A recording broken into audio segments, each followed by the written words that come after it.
My name's Adam Gleason. I'm from South Carolina. I've been working wilderness since 2008. Started out at Red Cliff Ascent. Was there for 2.5 years. Went to Second Nature Blue Ridge in Clayton, Georgia. I was there for about 10 months.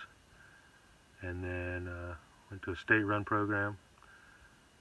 I think I was there for probably another 10 or 11 months. And then came back to Red Cliff in 2013. And then came over to Star Guides in 2014. I've been there since then. Okay. And what's your role at Star Guides now? I'm a shift lead. There's two of us that work that position. It's basically like field support or does some logistics coordinator type position. We're on call when the groups are out here. We run the same shift as the staff that are out here in the field right now, and then we rotate each other out every 3 or 4 days. So, do all the transporting, intake stuff, help with graduations. Some of that's changing now. We've got other people running graduations, but do all the food resupplies, water drops, all that stuff. Mm-hmm. But you got a lot of experience guiding with the kids in the field. Yep. Yeah. So we're talking a little bit about what sort of advice you might give to a younger lead instructor. That's kind of looking for information, and what would you share with them? Now, when we were talking about that before, was it just field related or just in general? Like, well, you mentioned all the different people. I think is that can be in there somewhere too. Sure. Okay. You can go anywhere you want to. Well, I like where we were going before with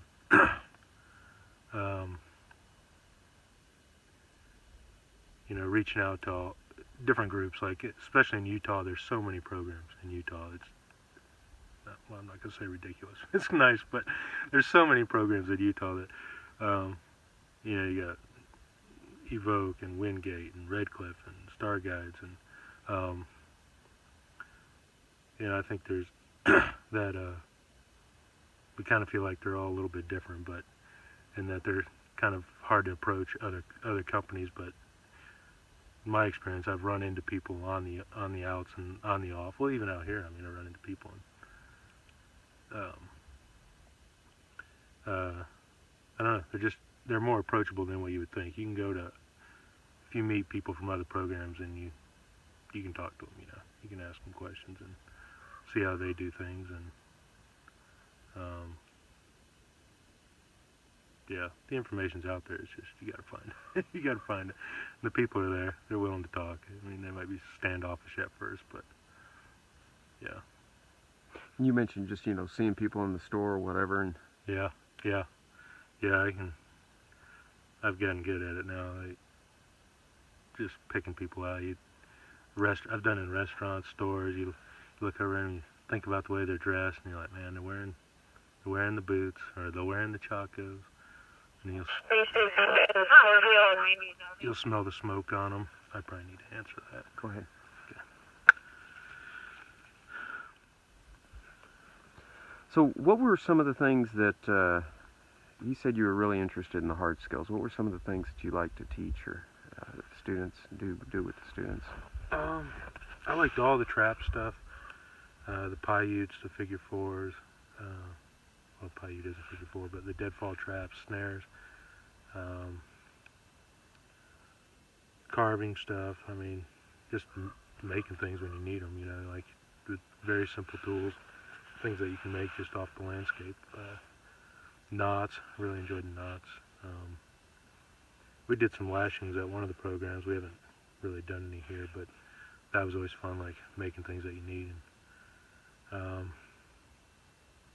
Yeah, I don't know, just the constellations, finding direction by the stars, and there was a lot of things that weren't really even programmed, but that you could just entertain them with, like shadow stick and different things like that, I just really liked all that because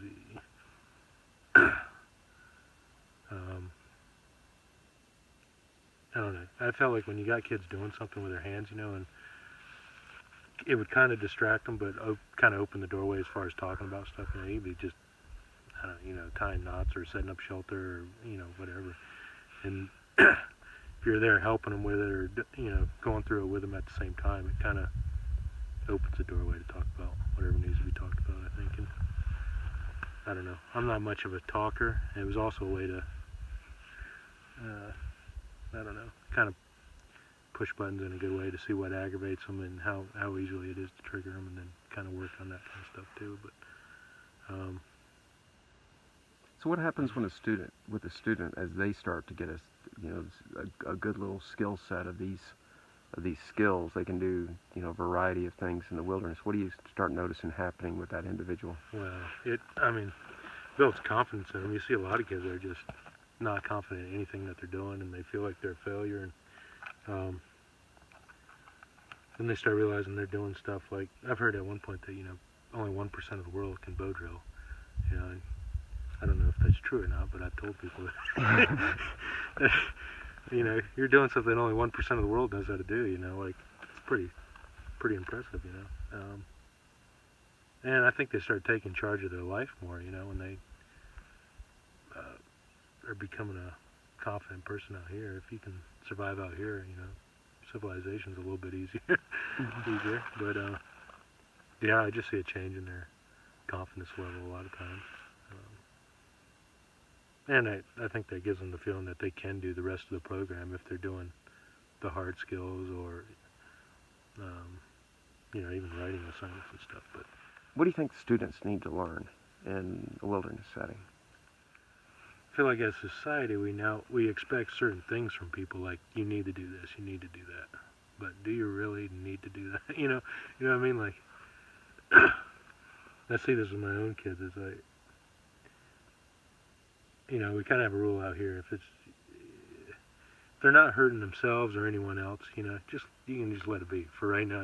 Like, there's things that they definitely are here to work on,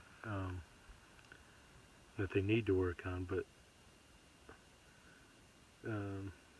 it's like if a kid doesn't want to brush his teeth, I'm not gonna make him brush his teeth. He's he needs to brush his teeth, but they're only gonna get so uncomfortable. Like, you can tell them they need to do something as far as the programmatics go, or daily camp life or camp setup or whatever. There's certain requirements we hold of them, but if they're not gonna do it, we're not gonna force them to do it. But like, if they don't set their shelter up and it's rainstorms coming in, hey guys, I've had that happen actually. I think we ought to set up a shelter. They look at it, the foreman looks at it, nah, it's going to blow over. Yeah, it's going to blow over us, but it's going to drop rain while it's doing it. We've done that before. Put the poncho on, put my legs in a trash bag, put all my paperwork in there. You guys think we ought to set up a shelter? No, it's going to go. It's going to blow over. Put my hat on, pull the poncho over my hat. You might want to think about selling that shelter up. No, we're good. It's just going to pass us. Okay. Tuck the poncho underneath the chair. All the raindrops, they all scatter. They're throwing the shelter up. Next thing you know, they're all wet. The rain stops as soon as they get the shelter up. Like, I don't know. I mean, the shelter didn't have to go up. They could have just sat there with the ponchos on and been dry, but they would have been more comfortable if they would have set it up, when it was a suggestion. But I don't know. I think What do they get out of that experience?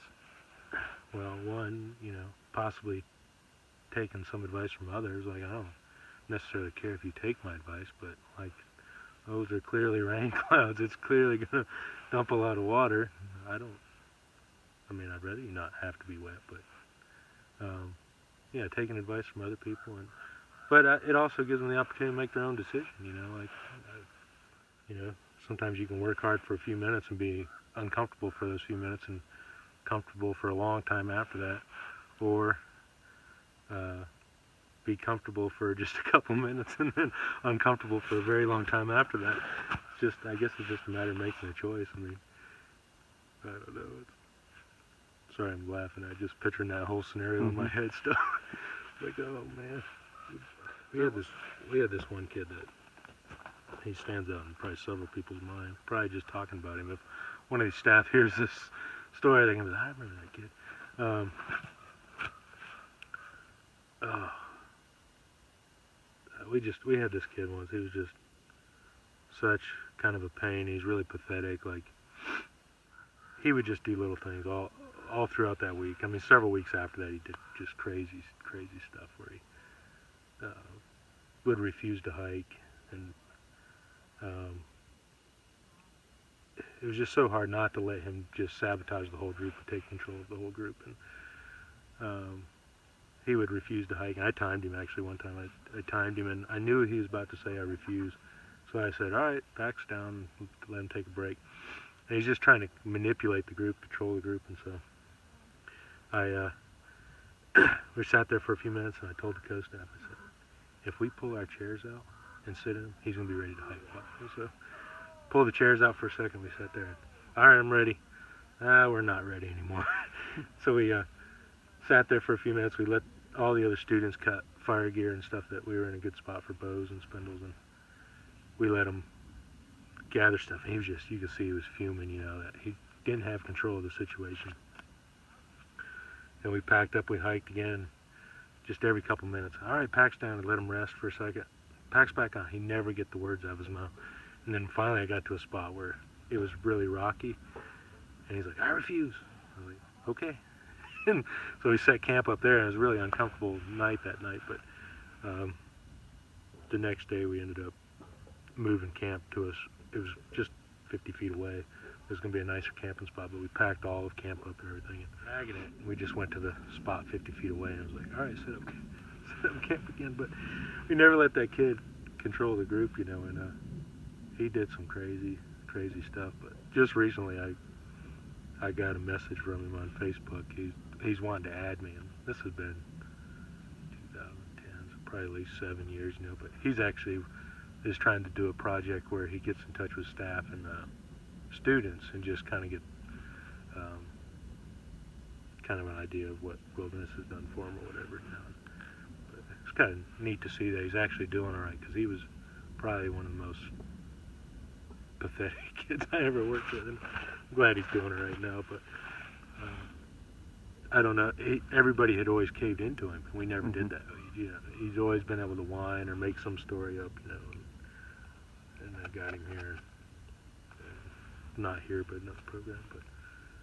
But so you had to demonstrate some sort of flexibility in your own mind and in your approach to deal with this particular kid. Yeah, like I didn't want to camp on the rocks, but I was like, therapeutically, like, I think this is probably gonna be the best thing. We're all gonna be uncomfortable for the night, and he's, you know, we kind of told him that too. Well, this isn't where we were planning on ending up, but if you're gonna refuse, go ahead. Like, and we sat up on the rocks, and we spent several hours digging a fire pit, pulling the rocks out, and everybody was uncomfortable about it, but I knew he was uncomfortable too. So it was a kind of in my, I don't know, maybe it's a twisted way to try to think of it, but I'm like, he's suffering right now, and he's the one that put us all here.